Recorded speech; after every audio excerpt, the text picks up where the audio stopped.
सीताराम जय सीताराम सीताराम जय सीताराम सीताराम जय सीताराम।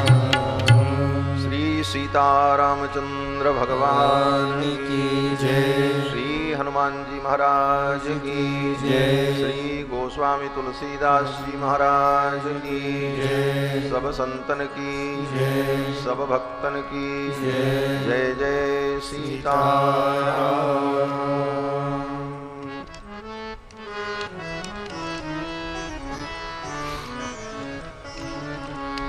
परमाध्यक्ष अनंत कोटि ब्रह्मांड नायक सर्वेश्वरेश्वर पुराण पुरुषोत्तम भगवान श्री सीतारामचंद्र जी, भगवान की कथा के सुरसिक श्रोता आंजनेय श्री हनुमंत लाल जी महाराज, जिनकी भावमयी उपस्थिति भगवान की कथा में सर्वदा सर्वत्र विद्यमान रहती है। इस श्री राम कथा महोत्सव के यजमान दंपति सपरिवार सपरिकर, उनके समस्त बंधु बांधव, दूर दूर से आए हुए समस्त श्रद्धालु श्रोता बंधुओं, धर्मानुरागी सज्जनों, श्रद्धामयी माताओं, भगवान की मंगलमयी कृपा के फलस्वरूप राम जन्म महोत्सव के पावन अवसर पर श्री अवध धाम में विराजमान होकर भगवान की मंगलमयी कथा को अपनी गति और मति के अनुकूल हम सभी लोग श्रवण कर रहे हैं। आज इस श्री राम कथा महोत्सव का अष्टम दिवस है। कल कथा विश्राम को प्राप्त करेगी। भगवान की कथा हमें भगवत भाव से भर देती है। भगवान की कथा हमें भगवत भाव के सागर में डुबो देती है। अगर भव सागर में डूबने से बचना चाहते हो तो एक उपाय है, और वो उपाय ये है कि भाव के सागर में डूब जाओ। भव सागर से बचने का यही उपाय है कि हम भाव के सागर में डूब जाएं, और भाव के सागर में भगवान की कथा हमें डुबोती है। भव सागर चह पार जो पावा, राम कथा ताकह दृढ़ नावा। भव सागर चह पार जो पावा, भव सागर चह पार जो पावा, भव सागर चह पार जो पावा, भव सागर चह पार जो पावा। राम कथा ता कह दृढ़ नावा, राम कथा ता कह दृढ़ नावा, राम कथा ता कह दृढ़ नावा, राम कथा ता कह दृढ़ नावा। भव सागर चह पार जो पावा, भव सागर चह पार जो पावा, भव सागर चह पार। भव सागर से अगर हम पार जाना चाहते हैं तो भव सागर से पार जाने के लिए भगवान की कथा ऐसी दृढ़ नावका है। इस नाव में बैठकर हम निर्भय होकर संसार सागर से पार हो सकते हैं। भगवान की कथा हमें भाव के सागर में डुबो देती है तथा कथा के रूप में ही भगवान हमारे हृदय में आकर के विराजमान होते हैं। श्री वेदव्यास जी कहते हैं कि प्रविशति हृदि तेषां भक्ति सूत्रोपनद्धः। जब हम भगवान की कथा सुनते हैं तो कथा के माध्यम से शब्द ब्रह्म के रूप में भगवान ही कर्ण कुहरों के माध्यम से हमारे हृदय देश में प्रवेश करते हैं और हमारा हृदय भगवत भाव से भर जाता है। यही जीवन की सबसे बड़ी उपलब्धि है, यही जीवन की बहुत बड़ी सफलता है। बाकी कितना भी धन इज्जत प्रतिष्ठा कमा लो, सब यहीं रह जाएगा।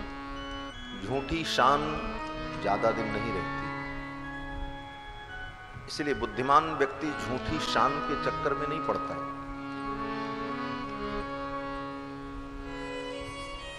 इस संसार में जिस धन के मद में हम मतवाले होकर के किसी को कुछ नहीं समझते, वह धन भी यहीं धरा रह जाता है। धनानि भूमौ पशवश्च गोष्ठे नारी गृहद्वार जना श्मशाने देहश्चितायां परलोकमार्गे धर्मानुगो गच्छति जीव एकः। शास्त्र कहता है कि धनानि भूमौ, जितना धन है वो सब यही भूमि पर ही रह जाएगा। पशवश्च गोष्ठे, हाथी घोड़े गाड़ी मोटर कार सब यही रह जाएगा। नारी गृहद्वार, जो नारी कहती है कि जन्म जन्म का साथ है हमारा तुम्हारा, वो भी केवल घर के द्वार तक जाएगी, शमशान तक उसे भी जाने नहीं दिया जाएगा।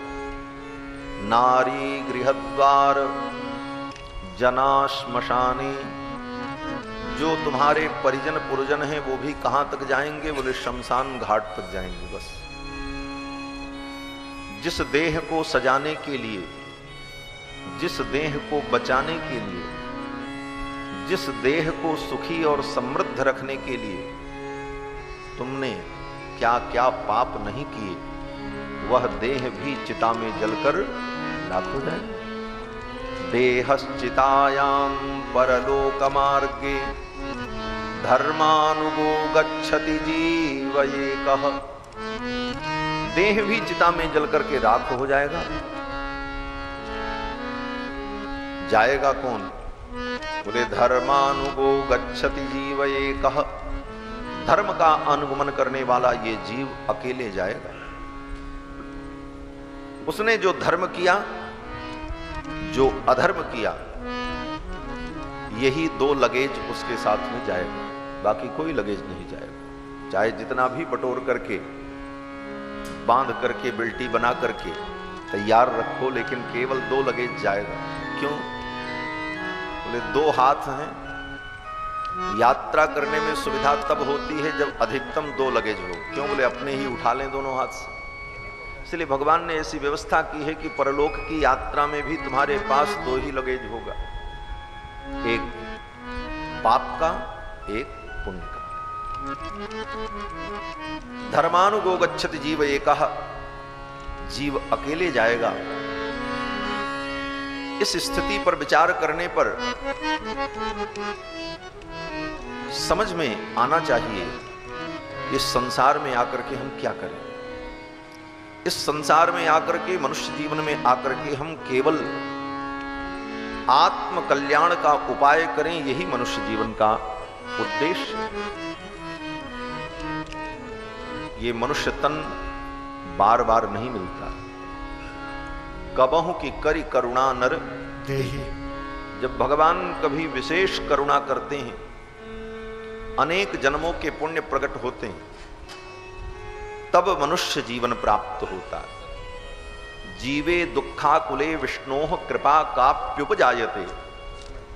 अपने कर्मों के परिणाम स्वरूप 84 लाख योनियों में भ्रमण करते हुए जीव के दुख को देखकर भगवान की जब करुणा समुच्छलित होती है, तो उस करुणा के परवश होकर के भगवान जीव को एक अवसर देते हैं कि मैं तुमको अब मनुष्य बना रहा हूं, बुद्धि दे रहा हूं, संसाधन दे रहा हूं, शास्त्र दे रहा हूं।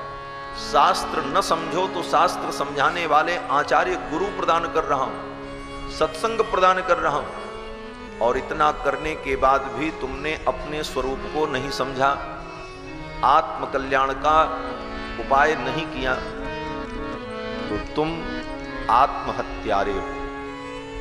इस मनुष्य जीवन में आकर के जो अपनी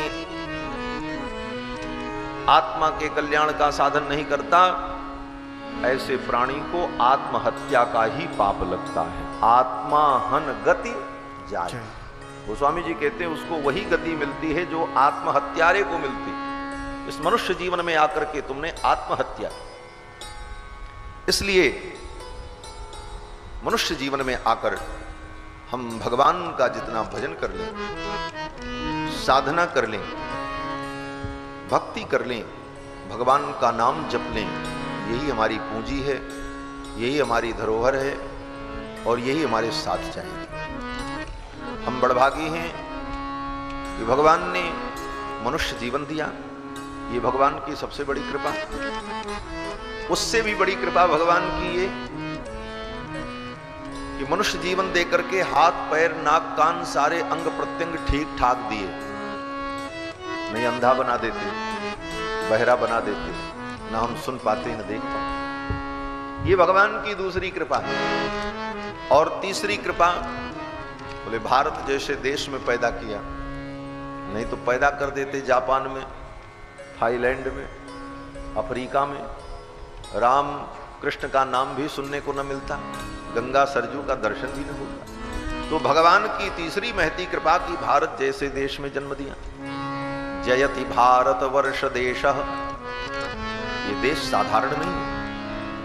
आज लोग विदेश जाने के लिए लालायित रहते हैं, भारत जैसा देश पृथ्वी पर कहीं नहीं है। जयति भारत वर्ष देश, यस्य पावन भूमि भागे क्रीडितुम वांछति परेश। इस पावन भूमि में क्रीड़ा करने के लिए परमात्मा भी लालायित रहता है। इसीलिए राम जी का अवतार, कृष्ण भगवान का अवतार भारत जैसे देश में होता है, अमेरिका में और इंग्लैंड में नहीं होता। जयति भारत वर्ष देश, यस्य पावन भूमि भागे क्रीडितुम वांछति परेश, वो भारतवर्ष। और यहां पूर्ण प्रकृति विद्यमान है। प्रकृति की 6 ऋतुएं भारत में ही अनुभव की जाती हैं। वर्षा ऋतु, शरद ऋतु, बसंत ऋतु, ग्रीष्म ऋतु, शिशिर ऋतु, हेमंत ऋतु। 6 ऋतुएं भारत की ही प्रकृति में दिखाई पड़ती हैं। इसलिए पूर्ण प्रकृति भारत में विद्यमान है। इसीलिए प्रकृति का अधीश्वर परमात्मा भी भारत में ही अवतार लेता है। ऐसे पवित्र भारत भूमि में भगवान ने जन्म दिया, ये भगवान की उससे भी बड़ी कृपा। और उसके बाद भारतवर्ष में भी भगवान ने सनातन धर्मावलंबियों के कुल में जन्म दिया। नहीं तो बना देते, मलेच्छ बना देते, कुछ भी पैदा कर देते, बना देते। मनुष्य तो बहुत है दुनिया, लेकिन सनातन धर्मावलंबियों के कुल में जन्म दिया। और उस कुल में जन्म लेने के बाद भगवान ने ऐसा संयोग बनाया कि अयोध्या, चित्रकूट, वृंदावन जैसे तीर्थ धामों में जाने का अवसर मिले और वहां बैठ करके भगवान की चर्चा सुनने को मिले। यह भगवान की उससे भी बहुत बड़ी कृपा का फल है। लोग कहते हैं कि महाराज हमारे ऊपर भगवान की कृपा नहीं है, इससे बड़ी कृपा और क्या हो सकती। भगवान ने जो कृपा की है उस कृपा का पहले तुम अनुभव तो करो। भगवान की कृपा तो हर क्षण हमारे आपके ऊपर बरस रही है महाराज, लेकिन उस कृपा का हम अनुभव नहीं कर पाते। भगवान से ये मत कहो कि भगवान आप मेरे ऊपर कृपा करो। भगवान से ये प्रार्थना करो, ठाकुर आपने सदा कृपा ही की है, लेकिन ऐसी मुझे बुद्धि दो कि मैं आपकी कृपा का अनुभव कर सकूं। कृपा तो भगवान की हर क्षण है, उनकी अगर कृपा न हो तो संसार में एक क्षण भी रहना असंभव है। परमात्मा की कृपा तो बरस रही है, लेकिन हमारा दुर्भाग्य है कि हम उस कृपा का अनुभव नहीं कर पाते। बंधुओं, कल के प्रसंग में आप सभी लोगों ने श्रवण किया कि भगवान श्री रघुनंदन पिता की आज्ञा मानकर पिता के वचन को सत्य करने के लिए वन की यात्रा पर चल पड़े और भगवान चित्रकूट पहुंचे। चित्रकूट में लक्ष्मण जी ने सुंदर पर्णकुटी तैयार की और भगवान श्री सीतारामचंद्र जी पर्णकुटी में, चित्रकूट में निवास करते हैं। चित्रकूट के ठाकुर बड़े रसिक ठाकुर हैं। चित्रकूट में भगवान की जो रसिक लीला हुई, ऐसी रसिक लीला अन्यत्र कहीं नहीं। इसीलिए वेदव्यास जी कहते हैं कि चित्रकूट के ठाकुर जी जो हैं वो कौन हैं? बोले सीता जी के आनंद मंदिर है। चित्रकूटालयम रामम इंदिरानंद मंदिरम। चित्रकूट जिनका आलय है, ऐसे रघुनंदन इंदिरानंद मंदिरम, जानकी जी के आनंद मंदिर, अर्थात श्री जानकी जी को जितना आनंद का अनुभव चित्रकूट में हुआ, उतना आनंद श्री जानकी जी को न मिथिला में हुआ, न अयोध्या में हुआ, न पंचवटी में हुआ, न कहीं हुआ। ऐसी पवित्र विहार स्थली चित्रकूट, चित्रकूट में ठाकुर विराजमान हैं। और एक बार हम लोग पुनः कथा की यात्रा में अयोध्या की ओर चलते हैं। क्यों? बोले अयोध्या में भगवान के परम प्रेमी श्री दशरथ जी महाराज, सुमंत जी महाराज जब लौट करके अयोध्या आए तो दशरथ जी ने पूछा, सुमंत्र जी रघुनंदन को लेकर के आए, मेरी सीता कहां है, लक्ष्मण कहां है? तो सुमंत्र जी ने कहा, महाराज प्रभु श्री राम ने धर्म और सत्य का वास्ता देकर मुझे विदा कर दिया और कहा कि जाओ, और मैं वन में जाता हूं। वे लौट करके आने को तैयार नहीं हुए और गंगा के तट पर मैंने उन्हें छोड़ दिया, वहीं से उन्होंने मुझे लौटा दिया। वे लौट करके नहीं आए। भगवान श्री रघुनंदन लौट करके नहीं आए, ये सुन करके दशरथ जी महाराज व्याकुल हो गए, विलाप करते। दशरथ जी ने पूछा, सुमंत्र मेरे राम ने क्या कहा? सुमंत्र जी ने कहा, महाराज रघुनंदन राम ने कहा है कि पिताजी से कहना चिंता नहीं करेंगे, 14 वर्ष की अवधि ज्यादा नहीं होती, कुछ दिन में ही बीत जाएगी और 14 वर्ष की अवधि को व्यतीत करके मैं आऊंगा और पुनः पिताजी के चरणों में मैं प्रणाम निवेदन करूंगा। फिर दशरथ जी ने कहा, सुमंत्र मेरे लक्ष्मण ने क्या कहा? जब दशरथ जी ने पूछा कि लक्ष्मण ने क्या कहा, तो सुमंत्र जी महाराज चुप हो गए और सुमंत्र जी ने कहा, महाराज लक्ष्मण ने जो कहा है वो मैं आपको नहीं बता सकता। क्यों?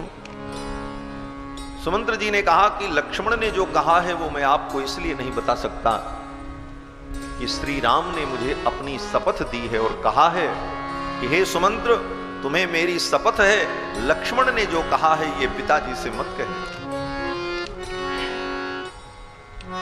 लखन कहे कछु बचन कठोरा, बरजी राम पुनि मोहिन होरा। लखन कहे कछु बचन कठोरा, बरजी राम पुनि मोहिन होरा। बार बार निज शपथ दिवाई, कह बिनतात लखन लरिकाई। बार बार निज शपथ दिवाई, कह बिनतात लखन लरिकाई। लखन कहे कछु। सुमंत जी ने कहा, महाराज लक्ष्मण ने जो वचन कहे हैं वो मैं आपको नहीं कह सकता, क्योंकि प्रभु श्री राम ने अपनी शपथ मुझे दिलाई। दशरथ जी महाराज ने सुमंत के मुख पर हाथ रख दिया, कहा बस अब मैं सुनना भी नहीं चाहता। मेरे राम के शपथ की लाज रखना सुमंत, मत कहना। राम की शपथ ने ही तो मुझे भी बंधन में डाल दिया। अगर राम की शपथ न होती तो आज ये दशा न होती। अपने राम की शपथ की लाज रखने के लिए ही मैंने ये सब कुछ सहन किया है। और हे सुमंत, मेरे लक्ष्मण ने क्या कहा है अब तुम्हें बताने की जरूरत नहीं, मैं जान गया। सुमंत, मेरे लक्ष्मण ने यही कहा होगा कि सुमंत्र जाओ, जाकर के पिताजी से कह देना 14 वर्ष की अवधि बीतने के बाद मैं अयोध्या आऊंगा और महाराज दशरथ से एक एक दिन का हिसाब करूंगा। उनके कारण जो अनर्थ हुआ, मेरे प्रभु श्री राम को पीड़ा हुई, उस सब का मैं हिसाब चुकता करूंगा, यही मेरे लक्ष्मण ने कहा होगा। सुमंत जी चुप हो गए। दशरथ जी ने कहा, सुमंत, अब मैं सुखपूर्वक मर सकूंगा। अब मुझे भरोसा है कि लक्ष्मण जैसा सेवक राम के साथ है, इसलिए मेरे राम को कोई पीड़ा नहीं होगी, मुझे विश्वास है अब मैं सुखपूर्वक अपने प्राणों का त्याग कर सकूंगा। ये कह करके श्री दशरथ जी महाराज विलाप करने लगे। महारानी कौशल्या उन्हें संभालती हैं। विलाप करते करते आधी रात बीत गई। अर्धरात्रि में दशरथ जी महाराज को दिखना बंद हो गया, आंख की ज्योति चली गई। टटोल करके कौशल्या जी को छू करके कहा, महारानी, मेरे नेत्र की ज्योति चली गई, मुझे दिखाई नहीं पड़ रहा है, मुझे संभालो। और महाराज दशरथ ने कहा, कौशल्य, लगता है मेरी मृत्यु सन्निकट आ गई है। और उसी समय दशरथ जी महाराज को श्रवण कुमार के माता पिता के द्वारा दिए गए शाप का स्मरण हो जाता है। तापस अंध साप सुधि आई, कौशल्य ही सब कथा सुनाई। तापस अंध साप सुधि आई, कौशल्य ही सब कथा सुनाई। भयउ विकल वर्णत इतिहासा, राम रहित धिग जीवन आसा। भयउ विकल वर्णत इतिहासा, राम रहित धिग जीवन आसा। तापस अंध। श्रवण कुमार के माता पिता ने जो शाप दिया था, उस शाप का स्मरण हो आया और दशरथ जी ने कहा, महारानी, अब मेरा अंतिम क्षण आ गया है। उस तपस्वी ने शाप दिया था कि पुत्र के वियोग में तुम्हारी मृत्यु होगी, लगता है वो समय आ गया। और उस घटना का स्मरण करते हुए दशरथ जी महाराज विलाप करने लगे और रोते हुए भगवान श्री राम का नाम ले लेकर के बिलखते हुए दशरथ जी महाराज ने अपने प्राणों का त्याग कर दिया। हा रघुनंदन प्राण प्रीते, तुम बिन जियत बहुत दिन बीते। हा जानकी लखन हा रघुबर, हा पितु हित चित चातक जलधर। हा रघुनंदन, हा लक्ष्मण, हा जानकी, ऐसा कहते हुए श्री दशरथ जी महाराज ने अपने प्राणों का त्याग कर दिया। श्री गोस्वामी जी महाराज कहते हैं कि राम राम कही राम कही, राम राम कही राम, तनु परिहरि रघुबर बिरह राव गयौ सुरधाम। राम राम राम राम, ऐसा कहते हुए दशरथ जी महाराज ने अपने प्राणों का त्याग कर दिया। यहां पर श्री गोस्वामी जी महाराज दशरथ जी की मृत्यु की विशेषता बता रहे हैं। दशरथ जी महाराज की मृत्यु कितनी दिव्य है, विलक्षण है।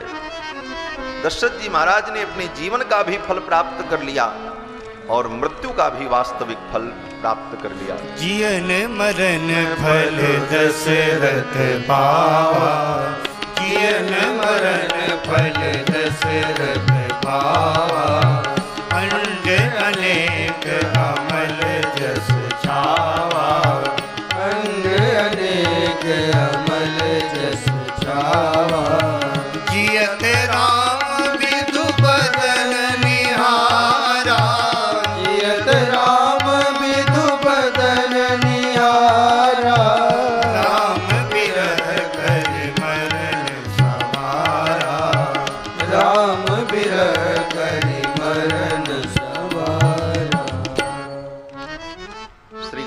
महाराज कहते हैं कि जियन मरण फल दशरथ पावा। जीवन और मृत्यु, इन दोनों का वास्तविक फल दशरथ जी महाराज ने प्राप्त किया। और ये हमें आपको भी जानना चाहिए कि जीवन और मृत्यु का वास्तविक फल क्या है, जीवन का फल क्या है। जी तो रहे हैं हम आप, कितने लोग जी रहे हैं, लेकिन जीने का मतलब क्या है, क्यों जी रहे हैं, ये कभी सोचा? वास्तव में जीवन का मतलब है, जीने का मतलब ये है कि अगर हम जी रहे हैं मनुष्य योनि में, तो इस जीवन में आकर के हम भगवान का ही चिंतन करें, भगवान का ही भजन करें। यही जीवन का फल। जियत राम विधु बदन निहारा। दशरथ जी जब तक जीवित रहे, राम जी के मुख कमल का दर्शन करते रहे, उनका स्मरण करते रहे, उनकी वाणी सुनते रहे, उनके प्रति अनुराग से युक्त रहे। और जब शरीर छोड़ने का समय आया तो राम जी का ही स्मरण करते हुए राम विरह करी मरण समारा। जीवन का फल है कि इस जीवन में हम भगवान की भक्ति करें, भगवान का स्मरण करें, भगवान का नाम लें, भगवान की कथा सुनें। और यही करते करते जब जीवन बीते, तो जब अंतिम क्षण आवे तो मरते समय भी भगवान का ही स्मरण करते हुए हम अपने प्राणों का त्याग करें। ये मरण का फल। जन्म लाभ पर पुंसाम अंते नारायण स्मृति। जीवन का यही परम लाभ है कि मरते समय भगवान का स्मरण हो जाए। राम विरह करी मरण समारा। राम जी के विरह में राम जी का स्मरण करते हुए दशरथ जी ने प्राणों का त्याग किया और अपनी मृत्यु को संवार लिया। राम जी का स्मरण करके अगर हम मरेंगे तो क्या मिलेगा? बोले फिर चिंता ही नहीं करना महाराज। भगवान का स्मरण करते हुए अगर शरीर का त्याग कर दिया तो फिर कोई चिंता नहीं है, बन गया खेल। संतों ने कहा कि भगवान का नाम लेकर, राम जी का नाम लेकर के जो मर जाएंगे, राम का नाम लेकर जो मर जाएंगे, ये न पूछो कि मरकर किधर जाएंगे। किधर जाएंगे? बोले ये जिधर भेज देंगे उधर जाएंगे। राम का नाम लेकर जो मर जाएंगे, राम का नाम लेकर जो मर जाएंगे, वो अमर नाम दुनिया में कर जाएंगे, वो अमर नाम दुनिया में कर जाएंगे। राम का नाम लेकर जो मर जाएंगे, राम का नाम लेकर जो मर जाएंगे, राम का नाम लेकर जो मर जाएंगे, राम का नाम लेकर जो मर जाएंगे। ये न पूछो कि मर कर किधर जाएंगे, ये न पूछो कि मर कर किधर जाएंगे, ये न पूछो कि मर कर किधर जाएंगे, ये न पूछो कि मर कर किधर जाएंगे। वो जिधर भेज देंगे उधर जाएंगे, वो जिधर भेज देंगे उधर जाएंगे। राम का नाम लेकर जो मर जाएंगे, राम का नाम लेकर जो मर जाएंगे, वो अमर नाम दुनिया में कर जाएंगे, वो अमर नाम दुनिया में कर जाएंगे। टूट जाए न माला कहीं प्रेम की, टूट जाए न माला कहीं प्रेम की, टूट जाए न माला कहीं प्रेम की, टूट जाए न माला कहीं प्रेम की। कीमती ये रतन सब बिखर जाएंगे, कीमती ये रतन सब बिखर जाएंगे। राम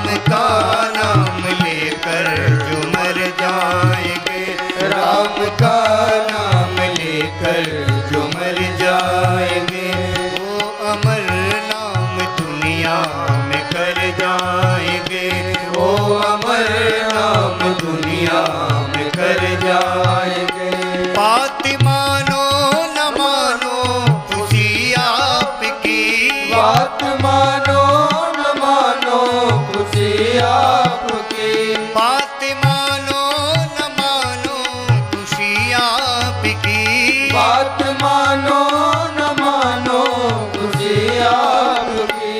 हम मुसाफिर हैं कल अपने घर जाएंगे, हम मुसाफिर हैं कल अपने घर जाएंगे, हम मुसाफिर हैं कल अपने घर जाएंगे, हम मुसाफिर हैं कल अपने घर जाएंगे।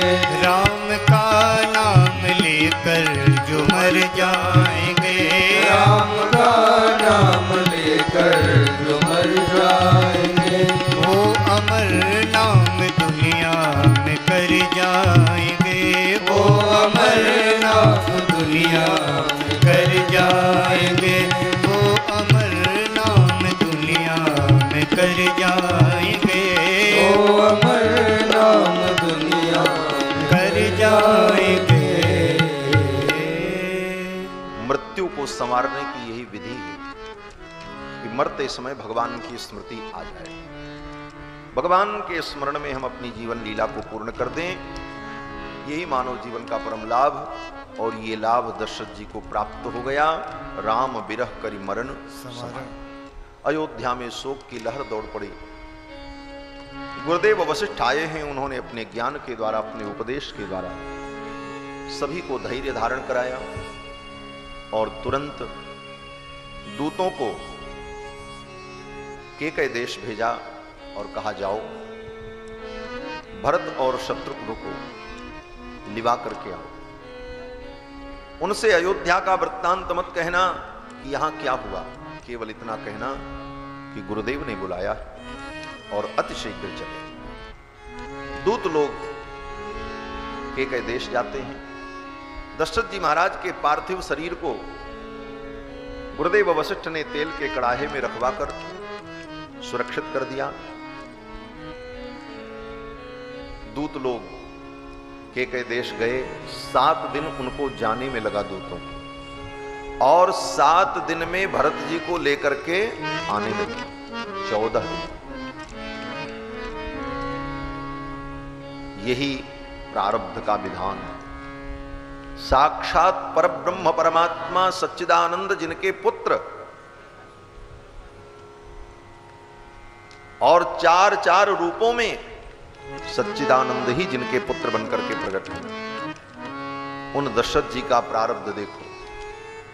शरीर छोड़ने के बाद 15 दिन तक तेल के कड़ाहे में उनके शरीर को रखना पड़ा कि कोई अंतिम संस्कार करने वाला आवे तब अंतिम संस्कार हो। प्रारब्ध की गति बड़ी विलक्षण है। प्रारब्ध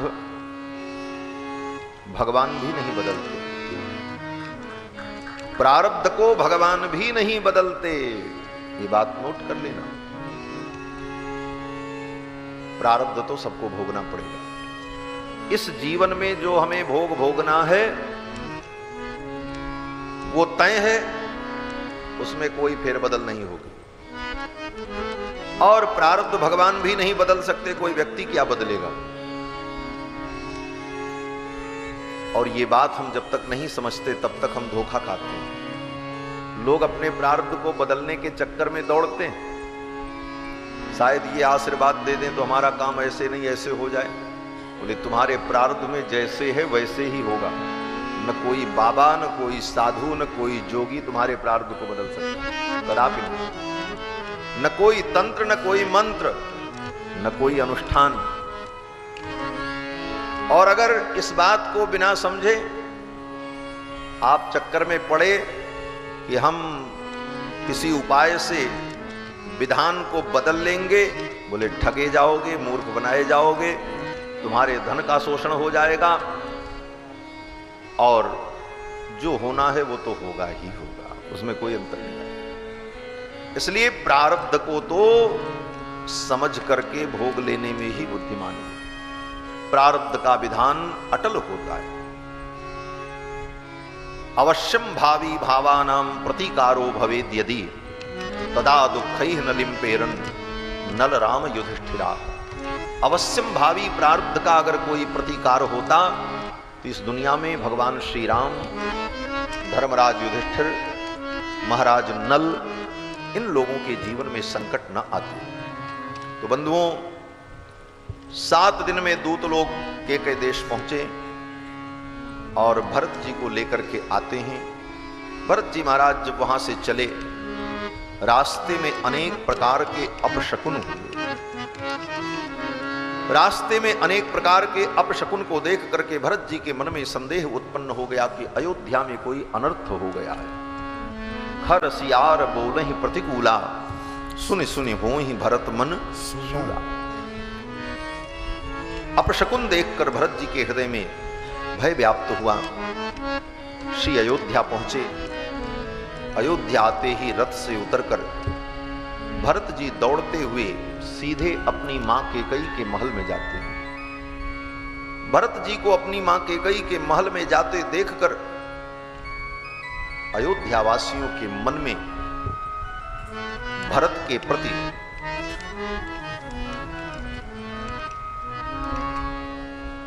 दुर्भाव पैदा हो गया।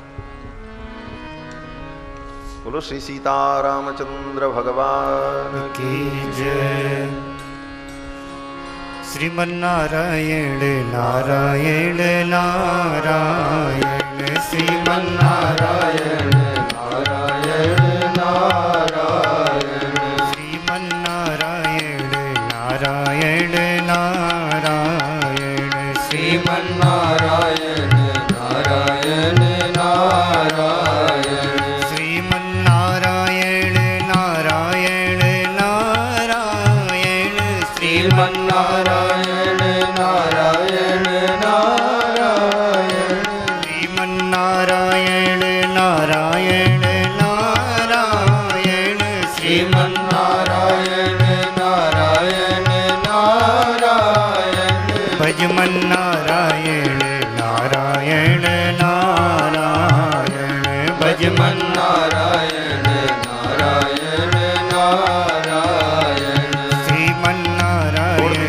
नारायण नारायण, श्रीमन्नारायण नारायण नारायण, लक्ष्मी नारायण नारायण नारायण, लक्ष्मी नारायण नारायण नारायण, लक्ष्मी नारायण नारायण नारायण, लक्ष्मी नारायण नारायण नारायण, भजमन्नारायण नारायण नारायण, भजमन्नारायण नारायण नारायण, श्रीमन्नारायण नारायण नारायण, श्रीमन्नारायण नारायण नारायण, श्रीमन्नारायण नारायण नारायण, श्रीमन्नारायण नारायण नारायण। बोलो श्री सीतारामचंद्र भगवान की जय। श्री भरत जी आए तो सीधे वो अपनी मां कैकेयी के महल में जाते। इस दृश्य को देखकर अयोध्या वासियों के मन में संदेह उत्पन्न हो गया कि भरत के मन में भी कपट है। इस षड्यंत्र में भरत की भी भूमिका है। ये सोचकर अयोध्यावासी भरत जी को संदेह की दृष्टि से देखने लगे। आपस में लोगों ने कहा कि भरत के मन में अगर कपट न होता तो आते ही भरत अपनी मां कैकेयी के पास क्यों जाते। लेकिन भरत जी महाराज अपनी मां कैकेयी के पास इसलिए जाते हैं कि भरत जी जानते हैं कि मेरी मां कैकेयी प्रभु रघुनंदन से अपार प्रेम करती हैं और रघुनंदन अधिक समय तक महारानी कैकेयी के महल में ही रहते हैं और जहां पर भैया श्री राम रहते हैं वहीं पर पिताजी भी रहते हैं, वहीं पर लक्ष्मण रहते हैं। तो मां के महल में ही सबसे हमारी भेंट हो जाएगी, संपूर्ण राज परिवार मां कैकेयी के महल में ही मिल जाएगा। इस भाव से भरत जी महाराज सीधे महारानी कैकेयी के महल में पहुंचे। लेकिन वहां न राम जी को देखा, न जानकी को, न लक्ष्मण को, न महाराज को। तो सबसे पहले भरत ने यही पूछा, कहु कह तात कहां सब माता। कहूँ कहतात कहाँ सब माता, कहूँ कहतात कहाँ सब माता। कह सिया राम लखन प्रिय भ्राता, कह सिया राम लखन प्रिय भ्राता। कहूँ कहतात कहाँ सब माता, कहूँ कहतात कहाँ सब माता। भरत जी ने कहा सभी माताएं कहाँ हैं, भैया राम कहाँ हैं, पिताजी कहाँ हैं? तो इस प्रश्न के उत्तर में कौन कहाँ है यही बताना चाहिए था महारानी कैकेयी को। लेकिन महारानी कैकेयी कहती हैं, भरत मैंने तुम्हारा सब काम बना दिया है, प्रश्न कुछ और है और उत्तर कुछ और दिया जा रहा है। भरत जी पूछ रहे हैं पिताजी कहाँ हैं, प्रभु श्री राम कहाँ हैं, मां कहाँ हैं, कुमार लक्ष्मण कहाँ हैं? तो महारानी कैकेयी इन प्रश्नों का उत्तर न दे करके उत्तर क्या देती हैं? बोले तात बात मैं सकल सवारी, मैंने सब काम बना दिया है भरत तुम्हारा।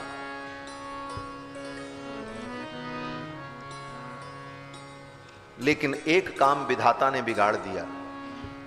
क्या बिगाड़ दिया? बोले कछुक काज विधि बीच बिगाड़ियो। विधाता ने एक काम बिगाड़ दिया। बोले क्या बिगाड़ दिया? बोले तुम्हारे पिता भूपति सुरपति पुरपगु धार्यु, तुम्हारे पिता महाराज स्वर्ग सिधार गए, यही एक काम विधाता ने बिगाड़ दिया, बाकी तो हमने सब बना दिया। यही मनुष्य की छोटी मानसिकता है। बनाया तो हमने बनाया और बिगाड़ा तो ऊपर वाले ने बिगाड़ा। महारानी कैकेयी कहती तात बात में सकल समारी, समारा तो हमने और बिगाड़ा किसने? बोले बिगाड़ा विधाता ने। तो भरत जी पूछने लगे, मां आपने क्या समारा है ये मैं भी तो जान लूं। फिर तो महारानी कैकेयी ने आदिहुते सब आपन करनी, कुटिल कठोर मुदित मन करनी। शुरू से अंत तक अपनी करनी का अपने मुख से ही बखान किया महारानी कैकेयी ने। पिताजी के मरण का दुख तो भरत जी को था, लेकिन उतना नहीं था। भरत जी जानते हैं ये मृत्युलोक है, पिताजी को एक दिन मरना ही था, वो वृद्ध हो चुके थे। दुख केवल इस बात का है कि अंतिम समय में उनका दर्शन नहीं कर सका। चलत न देखन पायो तो ही दुख इतना है। और दूसरा दुख ये कि पिताजी मुझे भैया राम की गोद में छोड़ देते, भैया राम के हाथों में मुझे सौंप देते तो कितना अच्छा होता। लेकिन मुझे राम जी के चरणों में सौंपे बिना पिताजी चले गए, दुख इस बात का है। लेकिन जब मां कैकेयी ने संपूर्ण करनी का वर्णन किया और भरत जी ने सुना कि प्रभु श्री राम 14 वर्ष के लिए वन चले गए, इतना सुनते ही भरत जी को पिता की मृत्यु का दुख भूल गया। भरत ही बिसर्यो पितु मरण, सुनत राम बन गवन। हेतु अपन पव जान जिय थकित रहे धरी मौन। और भरत जी को अपार कष्ट हुआ कि इस अनर्थ का हेतु मैं, मेरे कारण ही ये सब अनर्थ हुआ।